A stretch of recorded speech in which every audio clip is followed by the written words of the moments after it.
पटना के पारस हॉस्पिटल के अंदर जिस तरीके से एक शख्स को हॉस्पिटल के अंदर घुसकर गोली मारी गई है, इसके बाद अस्पताल और बिहार पुलिस के कार्यशैली पर सवाल उठ रहा है। तस्वीर सामने आई है और इसी तस्वीर के बाद हम पुलिस की कार्यशैली के साथ साथ अस्पताल की लापरवाही पर बात करेंगे। हमारे साथ हमारे सहयोगी विवेकानंद जी हैं। विवेका जी, ये तस्वीर 5 लोग पहुंचते हैं, किसी को कोई डर और भय नहीं है, ना पुलिस का डर और ना ही जेल जाने का भय।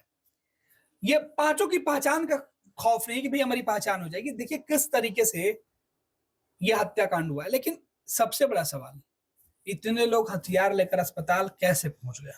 देखिए, हत्या अपने आप में गंभीर मुद्दा है किसी भी राज्य के लिए, किसी भी शहर के लिए। वो हत्या कहाँ होती है? अस्पताल के अंदर होती है। तो यह और गंभीर मुद्दा हो जाता है।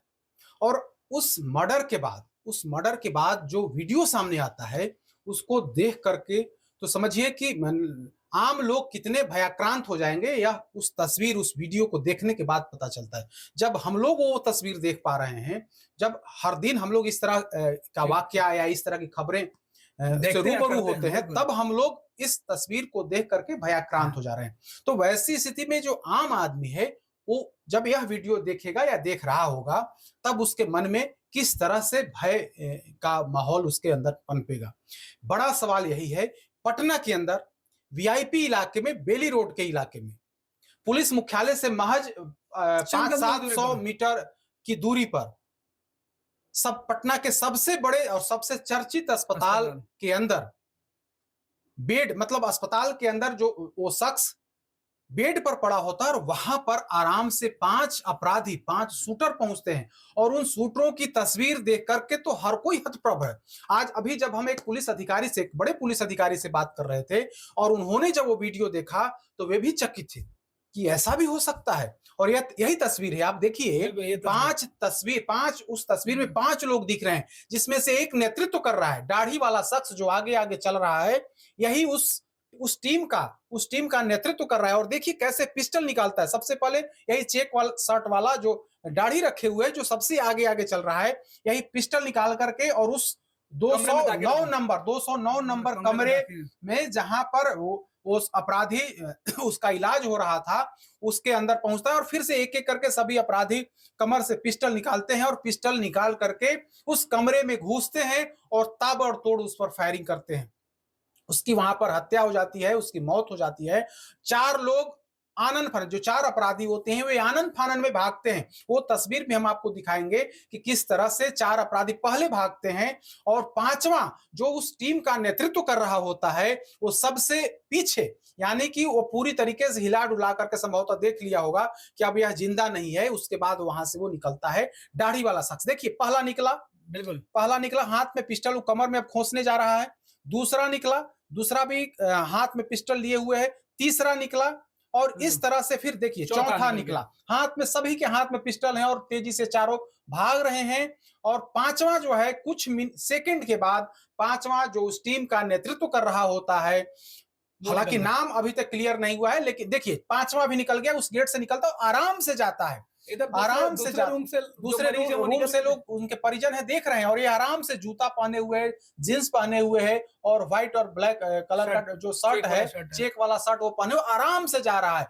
यानी कि जो अपराधी हैं, जो शूटर्स हैं, उनमें न तो अस्पताल प्रशासन का कोई खौफ है और न ही पुलिस का खौफ है। सवाल यही है ना कि सड़क पर अगर किसी की हत्या हो जाती है तो ठीक है, लेकिन अस्पताल के अंदर, वो भी पारस अस्पताल के अंदर, जहां पर घुसने के लिए आपको मतलब कई बार जांच से गुजरना पड़ता है, जांच से गुजरना पड़ता है। वहां पर जो सुरक्षा कर्मी तैनात होते हैं, जो निजी सुरक्षा कर्मी होते हैं, आपको घुसने नहीं देंगे। आपको परमिशन चाहिए, आपसे कार्ड खोजेंगे कि आप अगर परिजन हैं तो आप कार्ड दिखाइए, तभी आपकी एंट्री होगी। सख्त वहां पर चेकिंग होती है। और उस जगह पर 5 अपराधी, सभी के कमर में पिस्टल, और सभी 5 के 5 अपराधी अस्पताल के ऊपर तल्ले पर जाते हैं और वहां जाकर के यह कांड करते हैं। तो सवाल पारस अस्पताल पर भी है, अस्पताल प्रबंधन पर भी है, उनके सुरक्षा कर्मियों पर भी है कि आप बड़ी फौज वहां पर रखे हुए हैं निजी सुरक्षा कर्मियों का। जब आम लोग जो मरीज होते हैं उनके परिजन जब अस्पताल जाते हैं तो मिलने तक नहीं दिया तो जाता, मिलने ऊपर तक जाने नहीं दिया जाता है, मरीज से नहीं उन मिलने पर दिया जाता। उनकी एंट्री बैन कर दी जाती है। और ये अपराधी अगर घुस जा रहे हैं तो स्वाभाविक है कि अस्पताल प्रबंधन, अस्पताल की सुरक्षा व्यवस्था पर कहीं ना कहीं क्वेश्चन मार्क है। और इस खेल में हम आपको बता दें कि इस खेल में इस पुलिस इस बिंदु पर भी जांच कर रही है कि इस खेल में वहां तक पहुंचने देने में, वहां तक पहुंच जहां पर वो अपराधी जिसका इलाज जारी था वहां तक पहुंचने देने में इन शूटरों की मदद कहीं ना कहीं उस अस्पताल के जो कुछ सुरक्षा कर्मी हैं उनकी भी कहीं कोई मिलीभगत नहीं है। उन लोगों ने भी इसमें इस कांड में इसमें कहीं ना कोई मदद तो नहीं की। इस बिंदु पर भी पटना की पुलिस जांच कर रही है। तो पटना पुलिस पर तो सवाल है ही, पटना पुलिस पर तो हर कोई सवाल खड़ा कर ही रहा है, लेकिन अस्पताल के जो सुरक्षा कर्मी थे जिनके जिम्मे अस्पताल की सुरक्षा होती है, अगर आप देखिएगा कि अगर किसी मरीज के साथ वहां के डॉक्टर्स कुछ बदमाशी करते हैं तो उनके परिजन अगर विरोध करते हैं तो उनकी पिटाई कर दी जाती है, उनकी पिटाई कर दी जाती है। और वो अस्पताल प्रबंधन वहां पर उस हाई प्रोफाइल अस्पताल में पांचों जो अपराधी हैं, जो शूटर्स हैं, वे आराम से इंटर कर जाते हैं, अपने घटना को अंजाम देते हैं और फिर आराम से उसी रास्ते, आप देखिए जिस रास्ते से ये लोग आया है और फिर से मर्डर करने के बाद उसी रास्ते से जा रहा है। यह सवाल कहीं ना कहीं पारस अस्पताल पर है। और पारस अस्पताल कोई पहली दफे विवादों में नहीं आया है, दूध का धुला नहीं है। पारस अस्पताल पर कई बार कई गंभीर आरोप लगे हैं, छेड़खानी का हो। आप एक कोरोना काल में किस तरह से एक मामला आया था, छेड़खानी का मामला आया था कि महिला मरीज के साथ छेड़खानी की गई। उसके पहले कई मरीजों के साथ एक रिटायर्ड आईएएस अधिकारी हैं, उनके साथ किस तरह से काम किया गया था, अस्पताल प्रबंधन ने किया था। अस्पताल पटना के एक पूर्व मंत्री के साथ जो किया गया था, पटना जो नीतीश कुमार के करीबी रहे, लालू प्रसाद के करीबी रहे, पूर्व मंत्री रहे, नीतीश कैबिनेट में रहे, लालू कैबिनेट में रहे, राबड़ी कैबिनेट में रहे, उनके साथ क्या हुआ वो तस्वीर सब लोगों ने देखी।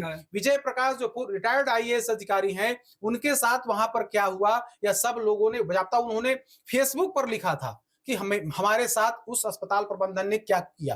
तो कई तरह की तस्वीरें सामने आई और वहां पर अगर यह 5 अपराधी घुसते हैं, घटना को अंजाम देते हैं, आराम से निकल करके चले जाते हैं, तो सवाल पटना पुलिस से ज्यादा कहीं ना कहीं अस्पताल प्रबंधन। अब देखिए सीसीटीवी लगा हुआ है और सीसीटीवी की निगरानी होती है वहां पर, आप देखिएगा तो अस्पताल प्रबंधन जो है उसकी निगरानी करता है कि कहाँ कुछ हो रहा है। और यह सीसीटीवी में यह सब कुछ दिख रहा है, तो क्या उन लोगों को इस बात की जानकारी नहीं हुई? क्या उन लोगों को यह जानकारी नहीं हुई कि अपराधी घुस रहे हैं, कमरे में घुस रहे हैं और वहां पर जो हमारे यहाँ भर्ती मरीज है, ठीक है वो अपराधी ही था, अगर अपराधी है, लेकिन अगर क्या अपराधी है तो क्या कानून में उसको जीने का अधिकार नहीं है? जीने का अधिकार नहीं है, संविधान ने उसको जीने का अधिकार दिया है, तो क्या उसको जीने का अधिकार नहीं है? आपके यहाँ सारी व्यवस्था है, सीसीटीवी से लेकर के सुरक्षा कर्मी है, इसके बाद भी अगर अपराधी घुस जा रहे हैं। देखिए विवेका जी, जो तस्वीर निकल के सामने आ रहा, इसमें देखिए एक शख्स जो है इन 5 लोगों के पीछे जाते हुए दिखाई पड़ रहा है। बिल्कुल, ये 5 लोग जब एंट्री कर रहे हैं, देखिए एक शख्स जो यहाँ से जाते हुए सीढ़ी से उतरते हुए दिख रहा है, यानी ये कौन था, इसकी भी जांच होगी, कई पहलुओं पर जांच होगी। देखिए हमने पटना के आईजी से जब बात की तो उन्होंने कहा कि पटना पुलिस हर बिंदु पर जांच कर रही है और पुलिस इस बिंदु पर भी जांच कर रही है कि इन लोगों को इंटर कराने में, इन लोगों को उस जगह तक पहुंचाने में कहीं सुरक्षा कर्मी जो अस्पताल के सुरक्षा कर्मी है, कहीं उनकी तो भूमिका नहीं है। इस बिंदु पर भी जांच की जा रही है। अनजान व्यक्ति इस फ्लोर पे नहीं पहुंचेगा, एग्जैक्ट रूम में नहीं पहुंचेगा और फिर उन्हीं रास्ते से कैसे निकलेगा? और संयोग कहिए कि पूरे फ्लोर पे एक भी सुरक्षा कर्मी नहीं, एक भी नर्सिंग स्टाफ नहीं, बिल्कुल, जबकि हॉस्पिटल का सबसे महत्वपूर्ण जगह है। ये तो बड़ा सवाल है ना। पटना पुलिस तो कटघरे में है ही, पटना के अंदर अगर इस तरह की घटना घट जाती है और वो अपराधी तो पटना की सड़कों से आया होगा, बिल्कुल बेली रोड से आया होगा और वहां पर सख्त सुरक्षा चेकिंग होती है और वहां पर अगर इस तरह से घटना हो रहा है और सबसे बड़ी बात की 5 अपराधी हथियार से लैस थे, घटना को अंजाम देने के बाद फिर से उसी सड़क से निकले होंगे, बेली रोड होकर कहीं निकले होंगे और पुलिस कुछ हाथ मलते रह गए। तो यही कहा जाता है कि बिहार की पुलिस हत्या के बाद खोखा चुनने, गोली का जो खोखा होता है वही खोखा चुनने का काम पटना के पुलिस कर रही है। चाहे गोपाल खेमका का मामला हो या फिर कई घटना हुआ पटना के अंदर, बालू माफिया जो विक्रम में हत्या हुई या फिर स्कूल संचालक की हत्या हुई, ठीक है, पुलिस दावा करती है कि हमने खुलासा कर दिया, लेकिन सड़कों पर, पटना की सड़कों पर अगर अपराधी हथियार लेकर चल रहे हैं और पुलिस कुछ नहीं कर पा रही है, हत्या को अंजाम दे करके, हत्याकांड का अंजाम दे करके अस्पताल से निकल करके लोग फरार हो जा रहे हैं, तो सवाल यही है कि आखिर पटना पुलिस का इकबाल कहां चल गया? क्या पटना की पुलिस सोई हुई है? अगर बक्सर से कहा जा रहा है कि बक्सर इलाके के, सासाराम इलाके के अपराधी हैं, तो बक्सर पटना तक पहुंचा लोग और फिर पटना से घटना को अंजाम दे करके, मर्डर को अंजाम दे करके फिर विभिन्न जगहों पर चले गए, तो पुलिस कुछ नहीं कर पा रही है। आप दावा चाहे जो भी कर लें, सच्चाई यही है कि हत्या के बाद जैसे ही खबर लगी कि अस्पताल के अंदर हत्या हो गई, तो सब लोग हो गए भाई अस्पताल में भी अगर मरीज कोई सुरक्षित नहीं है, और मरीज सुरक्षित नहीं है, और उसका जब वीडियो सामने आया, मर्डर का जब वीडियो सामने आया, तो उस वीडियो की तस्वीर देख करके हर कोई हतप्रभ है, पुलिस अधिकारी भी हतप्रभ है कि भाई गजब हो रहा है। यह मतलब जो शूटर्स हैं, जो अपराधी हैं, उनमें पुलिस का खौफ खत्म हो गया, थोड़ा भी नहीं है। पुलिस का खौफ अगर होता तो इस तरह से खुलेआम, अगर अभी तक हम लोग ट्रेंड क्या देख पा रहे हैं, नकाब मतलब मुंह, चेहरा ढकने वाला, मुंह ढक करके, इनको ये पता था कि हॉस्पिटल के अंदर हर चीज पता है इन लोगों को, कई कैमरे लगे होंगे, एक नहीं कई कैमरे। कहा जा रहा है कि ये लोग शार्प शूटर है, पुलिस कह रही है कि ये लोग शार्प शूटर है और इनकी पहचान करीब करीब हो गई है और पुलिस उस जगह तक पहुंचने वाली इनको गिरफ्तार करेगी। अब खबर है कि जिसकी हत्या हुई उसका एक काफी मतलब उसके जो पहले सहयोगी रहा हुआ है, साथ में काम किया हुआ, उससे अदावत थी और शेरू सिंह नाम कहा जा रहा है कि शेरू सिंह से इसकी अदावत थी और उसने ही यह पूरे प्लानिंग रची और उसके ही शूटर्स जो है आज अस्पताल पहुंच करके, पारस अस्पताल पहुंच करके उसकी उस अपराधी की हत्या की है। अब देखने वाली बात होगी पुलिस क्या करती है, पुलिस का थ्योरी क्या है, पुलिस की जो पांचों, चूंकि सबका मुंह तो खुला है, कहीं कोई नकाबपोश तो है नहीं, तो पुलिस इन सबको सामने लाएगी। हाल ठीक है, हो सकता है कि पुलिस आज शाम तक ही उसके वहां तक पहुंच जाए, रात में पहुंच जाए, लेकिन पुलिस का दावा है कि हम लोग पहुंचने के करीब हैं। अब देखने वाली बात होगी घटना के पीछे किस बड़े अपराधी का हाथ है, चूंकि ये लोग तो शूटर्स हैं, यह तो स्पष्ट दिख रहा है कि शूटर्स हैं। उसमें से एक मेन है जो जिसका नेतृत्व कर रहा है, उसका नाम अभी सामने नहीं आया है, जो दाढ़ी वाला शख्स है, जो अपराधी है, उसका नाम सामने नहीं आया है, बाकी अभी किसी का भी नाम सामने नहीं आया है। लेकिन पर्दे के पीछे से जो खबर है कि जो जेल में बंद शेरू सिंह है, उसने ही इस हत्याकांड को अंजाम दिलवाया है। हालांकि पुलिस अभी उस शख्स का, उस अपराधी का नाम लेने से बच रही है, लेकिन जो इंटरनल सोर्सेज हैं वो बता रहे हैं कि शेरू सिंह जो कभी इस शख्स के साथ काम करता था, दोनों साथ मिलकर के काम करते थे और उसने ही इस हत्याकांड को अंजाम दिलवाया। बिल्कुल, बहुत बहुत धन्यवाद विवेका जी। तो 5 लोग, 1 दर्जन से कम यानी आधा दर्जन के आसपास गोलियां, अस्पताल और एक व्यक्ति की मौत। यह सवाल सीधे तौर पर जितना पुलिस के लिए अहम है, उससे भी ज्यादा इस अस्पताल के लिए कि उस फ्लोर पर एक भी सुरक्षाकर्मी, एक भी नर्सिंग स्टाफ, एक भी मेडिकल स्टाफ क्यों नहीं थे। कई सवाल है। पारस की छवि इस बार खून से रंगी हुई है। दागदार पारस के ऊपर इस बार जो दाग लगे हैं वो काफी गंभीर हैं। सवाल पुलिस से भी है और उससे भी बड़ा सवाल अस्पताल पर भरोसा करने वाले मरीजों का है कि वो अब क्या करें।